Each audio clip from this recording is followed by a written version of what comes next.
Alright, this is where I'm at. Had to lengthen that, get room for the exhaust and a panhard bar mount. But got the exhaust pretty much all mocked up. It's ready. I gotta finish that bracket right there. It's bolted solid. And I made that panhard bar upright, that rod right there. And then used a shock mount, welded on a shock mount, and then made this one over here. And then I made these back bars. These are pretty cool, little bolt-on hoop brackets to add a bar without welding to your nice paint job. And I bent them and then made these lower brackets. I used ARP hardware to bolt them on. That should stiffen up the whole chassis, especially here in the back. And that's about it. I did cap the ends of them, and I capped the ends on this bar here too that goes across the crossbar. Now I've got to make brackets, and I'm going to make out of stainless to support the fender on each side. But the engine fits nice. I mean, I got good clearance. We jumped up and down on it. It's got about 8 inches of travel, but the engine doesn't hit anything or any of that. So once I get, they shorten me one heim joint. So I had to order it. If not, I could make that panhard bar. But it's going to be a really stiff panhard bar. I don't have to worry about it moving around here in the back. Now, I don't know if you've seen this joint. I don't think so. Hold on a minute.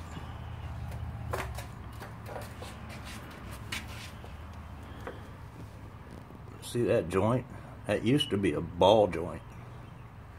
So I welded on those brackets to make it adjustable, plus a lot more stout. Bolted to the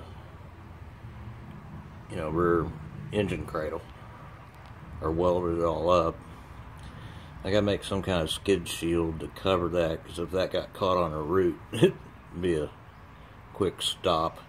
I'm gonna kind of round the nose of it and then build a skid plate for it. So if it does get caught up on some root or something like that, it'll just slide over it. But that thing's really, really heavy duty. It's what off-road racers use. And the tires actually fit really good. I mean, look at the meat on those babies. They're 2-inch lugs on the outside, 1.5 inches in the middle. It's got a lot more travel. Originally, only had like about 3.5 inches travel on the back. But those are nice shocks. And I mean, when you push down on it, you can tell they're nice shocks. And that's about it. Everything else looks like it's going to work.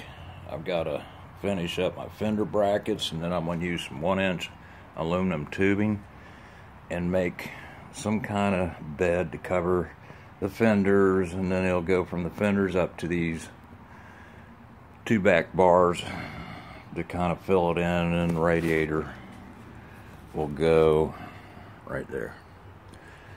Right in the middle there will be the radiator with a fan pointing out, so the air will come out, and aerobia will come in through there. Should cool real nice. I still gotta make a bracket for the oil cooler and my catch can. And once I get them made and the fenders and everything I'm going to do here in the back done, then I got to pull it all back apart, paint everything, finish wiring on the engine, and then reinstall everything. And the back will be completely done.